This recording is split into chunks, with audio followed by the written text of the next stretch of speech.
Geez, sorry about that. Okay. Okay, can you hear me now?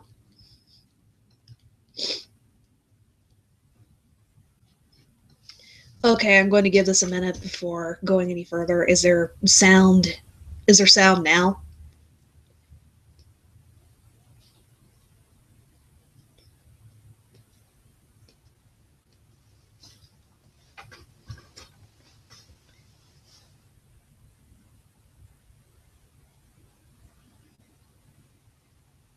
Okay. To explain what was going on there, my boyfriend set up a new system for the setup I have over here. He set up some kind of code to where if I press a certain button, it mutes the microphone. This is supposed to help with podcasts and such, or more specifically, the fact that you probably hear a lot of background noise. Probably some reverb, might hear the dog whenever he shifts around, depend. Hopefully you don't hear that at least. The higher I turn up the volume, the more you'd hear in the background, but long story short, I had the microphone muted. I just realized it. So this is yet another impromptu, spur-of-the-moment stream thingamaborp. And this time around, I have been itching to talk about the new Pixar movie, Coco, that one that just came out. It's probably just going to be a lot of me gushing or rambling about that particular movie. I went to go see it with somebody. I'm not going to be specific as to who it was. They burst into tears in the movie theater. I almost did too. This movie just, if you've seen a lot of Pixar's movies, you know that when they're allowed to take the reins and tell the stories that they want to, they can yank at your heartstrings, like just yank your heart right out. They managed to write such compelling characters and just draw viewers into the story that's unfolding, the worlds that they build. It's no different here. I'd say that this is one of the better Pixar movies I've seen in the past couple of years, next to Toy Story 3. And again, that's because they're actually allowed to tell the story that they wanted to.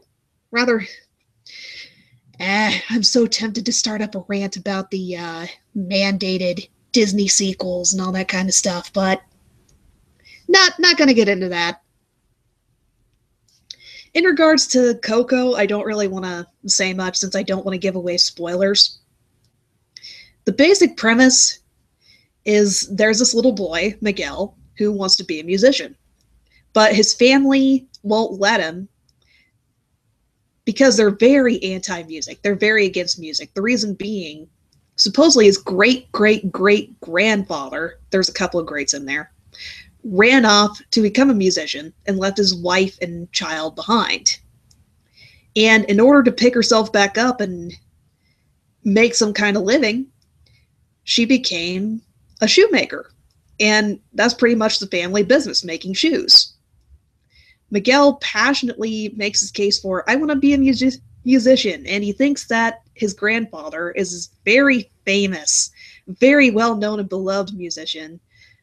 Shoot, I don't remember his name off the top of my head, but he's trying to follow in supposedly his great-great-great-grandfather's footsteps and prove that he has what it takes to become the next great musician in his family.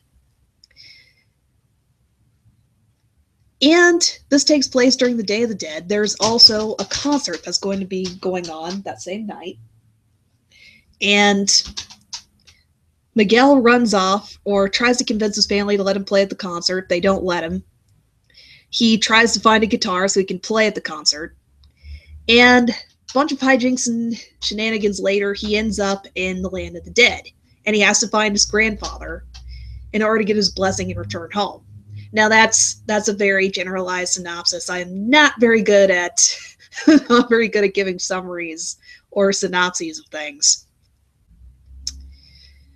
I'm a lot, generally when I approach discussing something, especially when typing up some kind of rambly blog post or whatever else, I assume that the person reading has already watched said thing or has some reference or familiarity with it. It makes it easier to just dive right in and start poking at nitty-gritty details and referencing specific scenes or sequences. Cotton, what are you doing? What are you doing? Just for some context here, Cotton is my boyfriend's rascally ornery dog.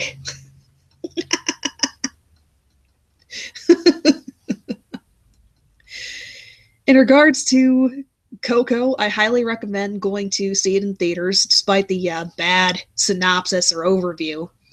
The big thing that's worth going to see it for is the emphasis on family. How they go about setting up and showing how important family is. The relationship between Miguel and his grandmother Coco, who the movie is named after especially, it's incredibly touching. There's a scene near the end that the way it's set up, from the facial expressions to the voice acting on the part of Miguel's voice actor, and even Coco, the way that they set it up, the music, everything just aligns in just the right way that I swear most people who would watch that scene, you're probably going to burst into tears. I'm not going to say everybody, because it's possible to watch an emotional scene and get really drawn into it and not cry. Not everybody cries at emotional scenes, but I got close, so that's why I'm describing it in that kind of respect. That scene alone, I'd say, is worth admission price. It's worth admission price. I want to get this movie on DVD. I want to watch this every year, back to back with the Book of Life. The biggest thing I'm hoping for with productions like Book of Life and Coco is that more production companies make movies about the Day of the Dead. That'd just be great.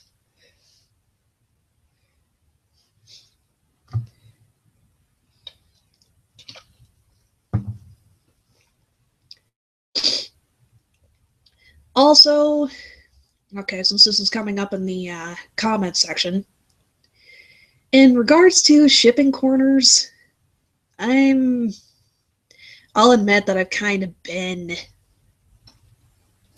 been procrastinating on that. I have a couple of pairs that I've been tossing back and forth, thinking about making a video about them. The biggest reason why I've been kind of tentative too is trying to figure out where to get some clips or footage from and what video editor I'm going to use. I've been using Sony Vegas for a while. I could probably just reinstall that again on my laptop and stuff. But I kind of want to see if there's other options out there. Like, there's several really interesting potential movie editing programs, or rather video editing programs, available on the Linux platform. My boyfriend's really keen on Linux. His entire setup over here, some variation of Linux, or more. I'm not going to get into that since I'm not tech savvy enough to unpack it and really describe it in a way to where you know which sites to look up or where to get started with setting it up. Long story short, some of these video editing programs are free, and and supposedly they have tools and such on par with Sony Vegas. I generally use Sony Vegas Platinum since that's the middle of the road editor. It's fairly user friendly, but it doesn't have a lot of the tools or advanced editing things you can find in more professional grade software that'd be hundreds and hundreds of dollars to use. So I want to try one of these other programs to see how they stack up against the program I'm used to, and also see what some of the others that would probably be stacked up against Adobe Premiere or claim to have tools or things on par with Premiere. See what they can do. See how that go.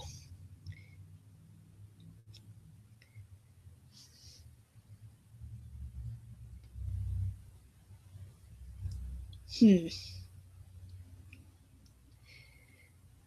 Yeah,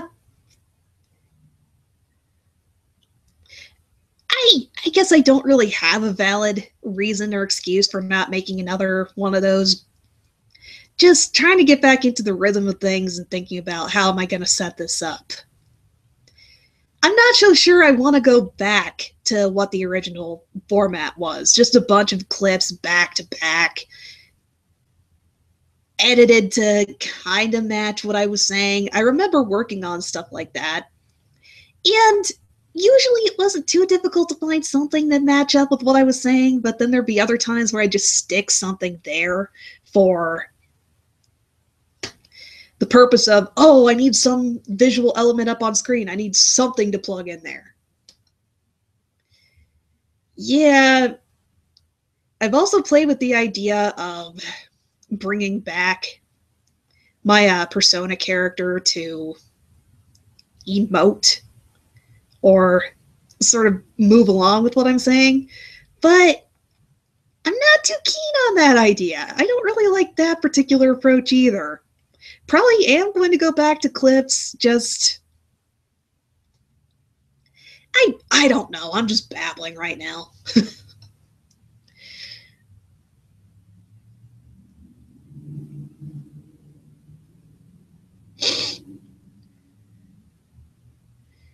In regards to what pairings I had in mind,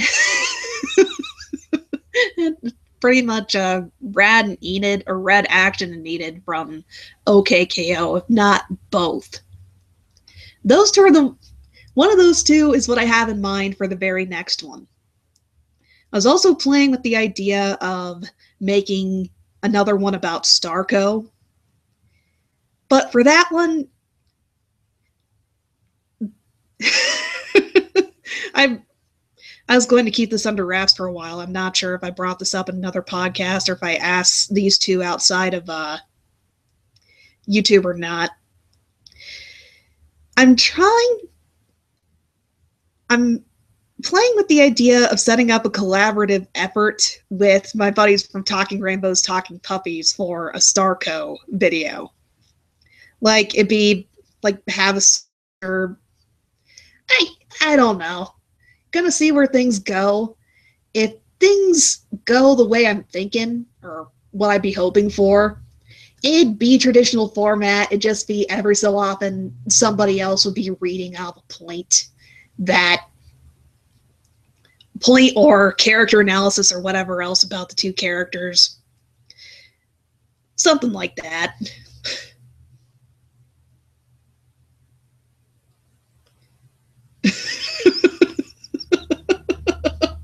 Oh, don't get me started. Those two are on my list too. Venomous and Boxman. Oh yeah, definitely. There are that one I kind of want to give a little bit more time before saying anything though, because I'm curious to see what direction they take it. But then again, I could say the same for Red and Enid. They've only really had one episode that brought Red Action to the forefront and showcased anything about her personality or how she bounces off of Enid. There's only so much I could really go off of there, so that one may be on the back burner too. The only one I'd really feel confident about tackling at this particular point or point in the series would be Rad and Enid. There's enough there that I could play with it or construct something out of it. And when it comes down to it, that's the crack ship. Between these three, Rad and Enid is the one I would peg as the crack ship. I find it kind of weird to say that, considering any other show, a pair like Red and Enid or Venomous and Boxman, I'd dismiss them as the crack ships. But Red and Enid, there's enough hints there that I'd say, yes, that's going to happen on screen at some point. Venomous and Boxman, they are so freaking close. There's something there. Especially that dumb sequence in the episode, or the Venomous introduction episode, where for lack of a better term, just that scene with all the sparkles and Boxman going nuts shooting at the lead guys. That scene just screams some venomous looking at him through rose-tinted goggles or something like that. You could write off that scene as, oh, they did that to be over the top and funny, but it is so hard not to add that dimension there and look at it that way. And I'll admit, looking at it that way makes it that much funnier to me, but...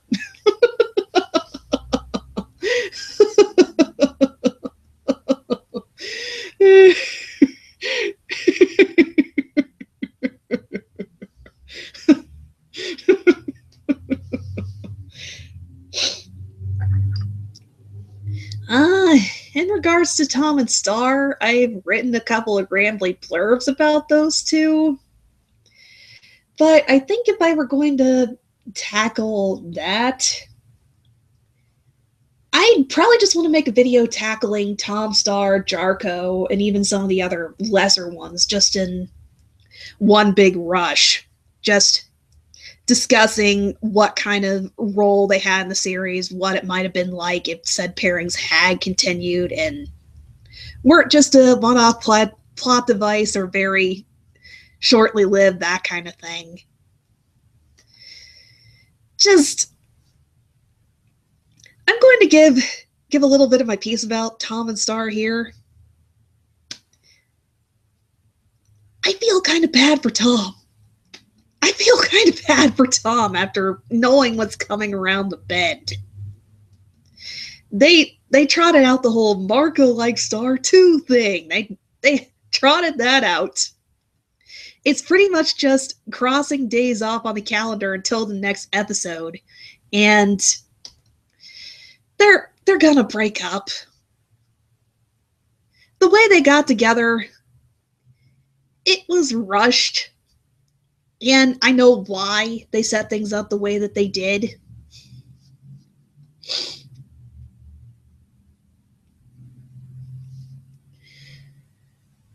Okay. From the episode Silver Moon Ball onwards, thinking about what kind of position Star was in, or more particularly during that specific episode,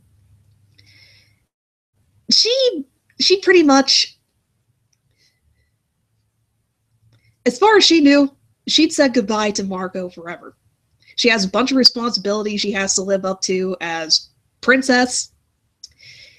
She and Tom, they've kind of been at odds. This is probably one of the first times that they're sitting one-on-one, one of the few scenes where they've interacted one-on-one for close to a year. The last time they really had any significant moments or scenes together was Blood Moon Ball. There's been other scenes, but nothing as significant as what they have here. Marco's out of the picture. Star is kind of in this awkward, I don't know where to go from here or what to do phase. And given what Star would be going through, the best person to confide in or talk to would be her close friends or confidants. It'd be a good idea for her to lean on or confide in somebody. But what you have here is Princess Ponyhead. She's not exactly the best person to go to for emotional support, advice, or whatever else. Quite frankly, I'd be a bit wary of telling Ponyhead anything in regards to looking for romantic advice, support, encouragement, whatever. I'm not going to, but that's a different topic altogether. In short, Star's in kind of an emotionally vulnerable position. When she and Tom start talking to each other or sort of gravitating back towards each other, he's probably the one other person in Muni that Star had a previously intimate relationship with. Like, she knows how he operates. They know things about each other. She might feel a little bit of nostalgia for what it was like when they were together. Add in the fact that Tom's showing signs of, I'm trying to improve myself, I'm trying to be a better person, The whole thing with demonicism was him showing effort to try and overcome his faults and become a better person. Add that in with where Star is at emotionally, and yep, they ended up getting back together. There's cases in real life where you have exes that have an on and off relationship, or even cases where people had a previous relationship. You can have 2 or 3 years in between when they broke up, and they roll back into each other's lives again due to circumstances or emotional turmoil or who knows what else. And that's pretty much what kind of case you have going on here. Star rushed right into it since it felt right. It felt right. There was something there. She feels like she might be able to get somewhere with Tom. That kind of thing. There's several more posts that could explain it a lot better than I could here, but that's my take on it. In regards to how the two bounce off of each other, they definitely have compatible personalities. They're both kind of goofy, energetic, like the scene where Star was kind of riding around on Tom's back. They have a lot in common. Just one of the biggest deal breakers for seeing this go beyond the episodes in the last or seeing this go any further is the whole Star and Marco thing. The fact that Marco is in the picture, that Star rushed right into this particular relationship. We're only seeing fragments of what the full picture is. From what I can see, again, they're not a bad pair, but this isn't going to last much longer. And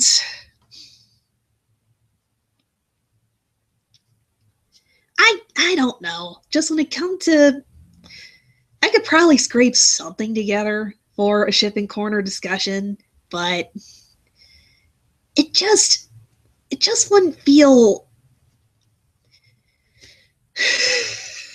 I don't know. I'm not. In regards to how that was set up, Tom and Star, that's probably Star's equivalent to what the Marco-Jackie relationship brought for Marco, but where the Marco and Jackie relationship was framed as fairly healthy, positive, had time to breathe and actually develop a little positive character development. Star's relationship with Tom, that's negative character development. The biggest point was in the episode Monster Bash, where Star said, I thought I could do this overnight, just trying to rush everything. I want everything to happen now. And that makes sense, considering season 3 opened with the 4-part Battle for Muni movie. That was really tense, stressful situation, high alert. Toppy, most dangerous villain, or most dangerous, incredibly dangerous, big looming threat to Muni. He needs to be stopped now. Star is pulled by her mom to go hide somewhere, to stay away from Toppy. She hears her Star's grandmother was killed by Toppy. There's a lot of things that stack up there. Once Toppy's gone, it just leaves this great big gaping hole as to what happens next. There's a lot that Star has to figure out and recover from here. It definitely had an impact on her. She's a lot more adamant about stepping up and being a more responsible princess, figuring out how to become the best ruler she can be. And when you look at what kind of role Toppy had, he's the extremist version, or the most extreme consequence you can get from how harsh tensions between humans and monsters are. If threats like him are looming around, it's very possible you could get another Toppy. Things are still bad. Things aren't as good as they could be. Star feels compelled to step up and try to fix everything now. She doesn't want another Toppy. She doesn't She wants how much she wants all the stress and frustration to go away, like to fix things with the snap of her fingers because of how traumatic and depressing some of these things can get if she thinks about them too much. Just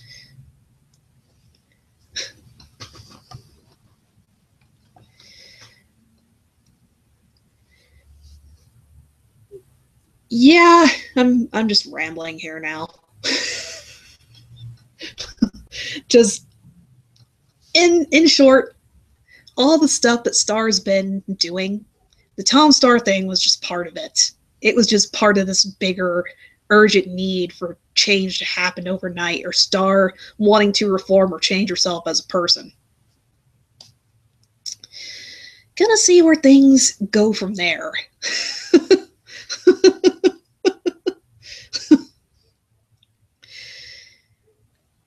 This had a bit of an impact on Marco as well. People, or some of the descriptions I've seen for him, he's going through some rough character development as well. The best way to describe it, the roles between Marco and Star flipped a bit, where he used to be the responsible, let's get down to business one.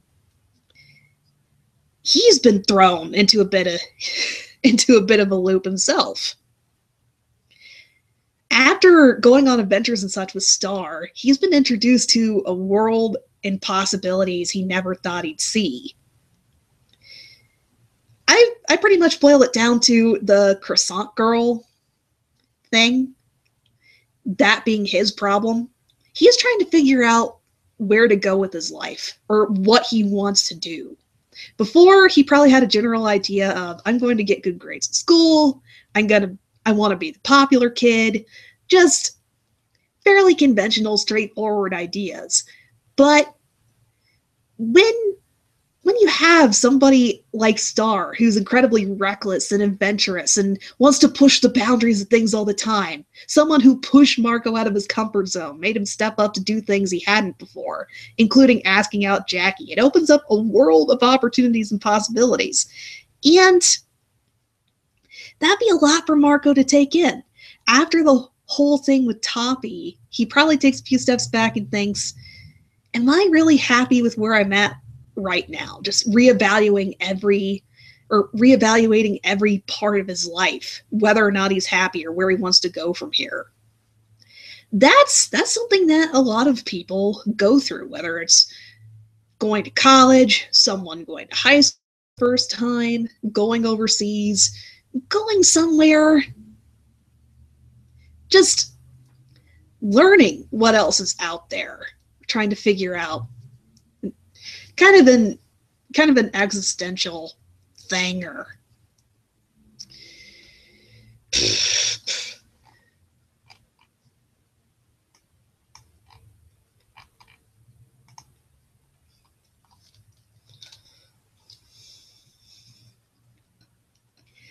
that's pretty much the rambly, incoherent take on what I think the most recent crop of Star Versus episodes involved. One of my favorite descriptions for the last couple of weeks of Star Versus episodes was, it was a trip to emotional Dick Kick City.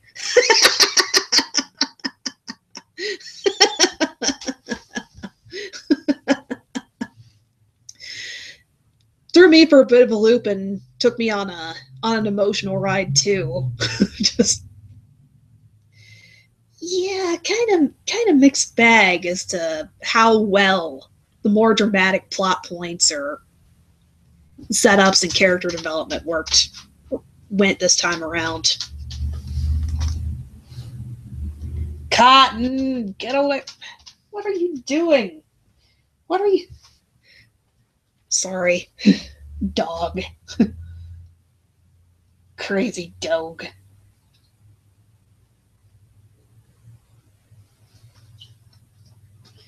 Crazy dog. He's hovering around here next to the chair. Probably not going to stay on here too much longer, since he's probably going to want to go out pretty soon here.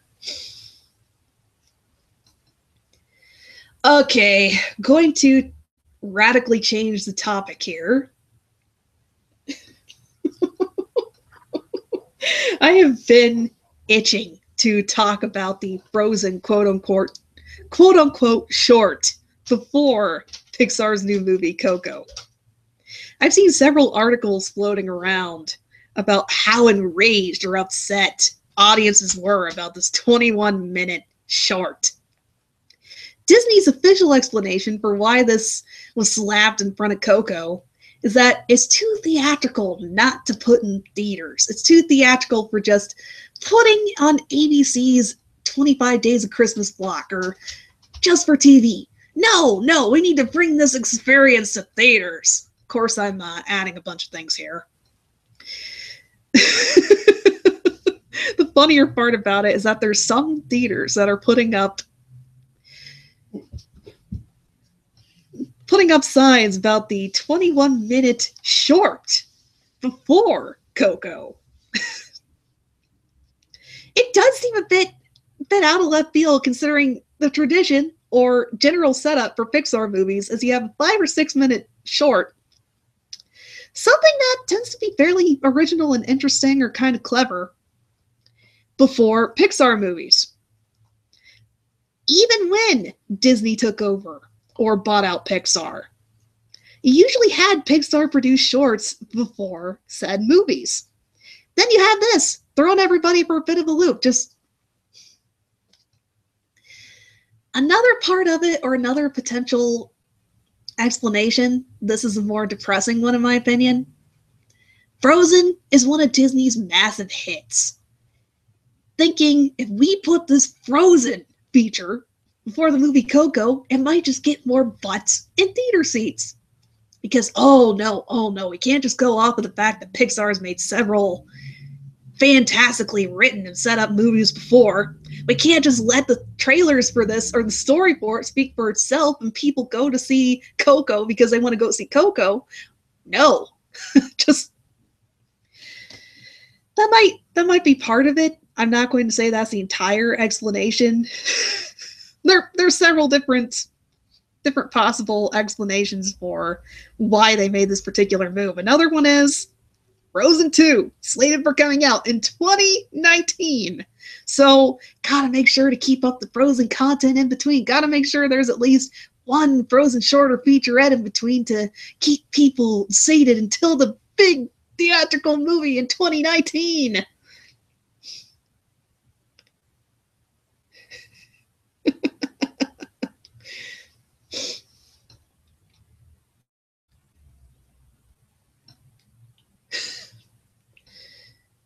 I did sit through the 21-minute short before seeing the movie Coco.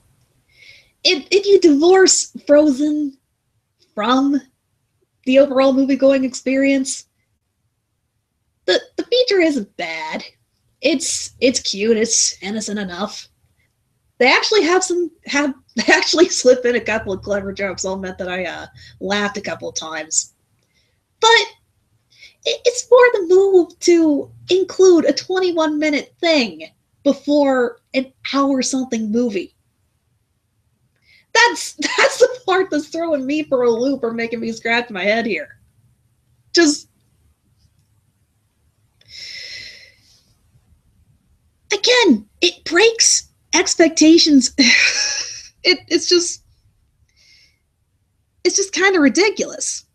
If they'd advertise the movie by saying, hey, we have this Frozen featurette before it, like really telling audiences or warning them ahead of time that this was there, other than just a couple of signs that the movie theater threw up, fine, okay. But no, it just came out of left field. People had to write articles and warn other people that this was there. It was an unexpected quote unquote surprise. It made people think, did I get the ticket for the right movie? That kind of thing.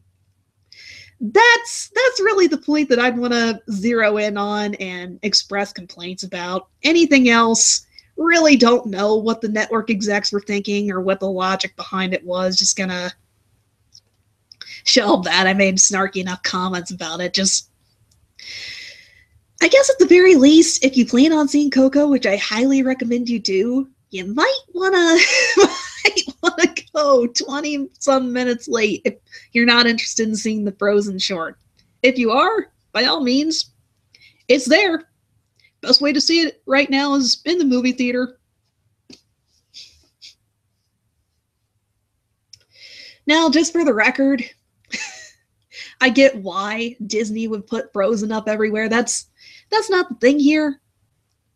It's more, why wasn't there more warning, or why don't Coco trailers have the attached, hey, watch this Frozen featurette before Coco?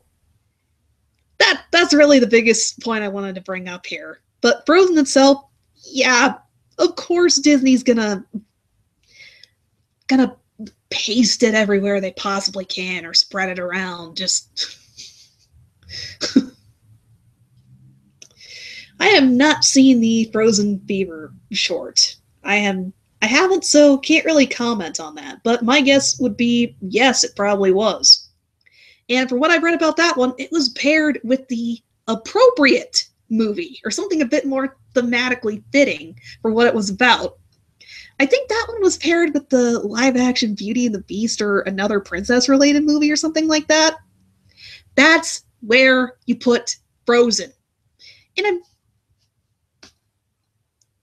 But then again, I guess Beauty and the Beast is the most recent production. They're still working on something else, so they didn't really have anything else. I don't know.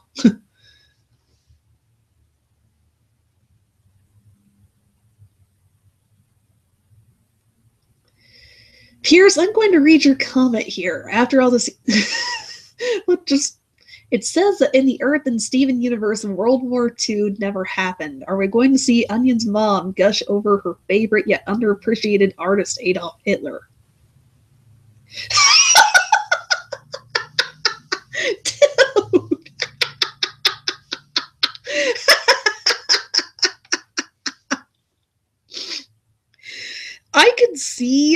I could see a joke like that in Rick and Morty or something that'd be with. I don't see him bringing that up in Steven Universe. The idea is, I'll admit the idea of that, it's hilarious to me, but I don't think they're gonna do that. That'd just be too controversial.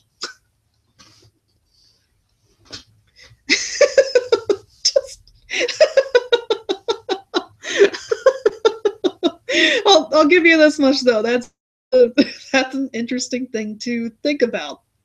Since World War II didn't happen in the Steven universe, there's probably several political figures that might have different roles or counterparts in Steven Universe world, and kind of interesting hypothetical. What did they do? What did they do with their lives? Or what did they go on to do? Or how did technology and such progress? I will leave that particular discussion or a history buff, or better yet, I'm going to go ahead and show that for the next Headcanon Hive podcast and bring in somebody that's a bit more of a history buff. Let them take a crack at this. I'll give you this much. There's a lot of food for thought and interesting discussion topics in that.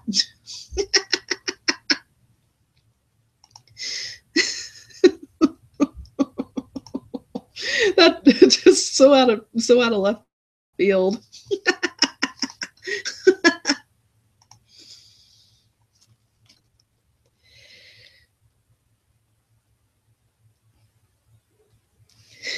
Oh yeah, if you look at the bigger worldview or globe for Steven Universe, Russia is indeed missing, as are several other countries. I need to take a look at that, but I'm too lazy to bring up the screenshot right now. And from what I can tell, there is no news about when the next bunch of new Steven Universe episodes are coming out either, is there? Probably going to be another, what? 6 months? 10 years? How long is the hiatus going to be this time?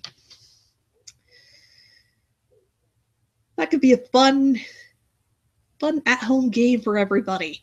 Which cartoon has the longest hiatus going on right now?